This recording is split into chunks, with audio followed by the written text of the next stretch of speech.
जीवंत गांव के मैदानों के बीच युवा अर्जुन खुशी से अपने साथियों के साथ दौड़ता है। उसकी हंसी हवा में गूंजती है। अर्जुन का शुरुआती उत्साह कम हो जाता है क्योंकि वह पीछे रह जाता है। उसका चेहरा निराशा और थकान से भरा हुआ है।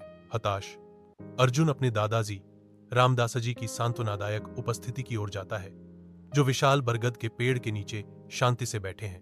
रामदासजी ज्ञान और शांति के प्रतीक प्राचीन बरगद के पेड़ की छाया में बैठे हैं। उनकी मुद्रा वर्षों के अनुभव और समझ को दर्शाती है।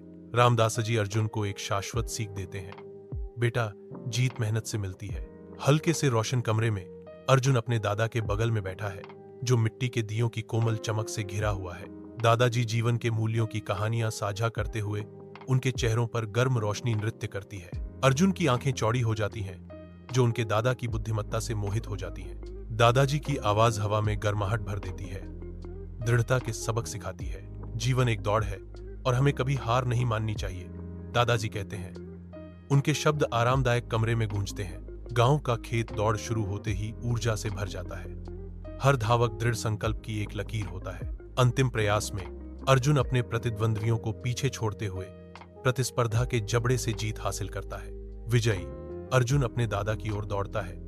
उसका दिल गर्व और खुशी से भर जाता है। दादाजी, मैं जीता, अर्जुन चिल्लाया। उसकी आवाज युवा उत्साह से गूंज रही थी।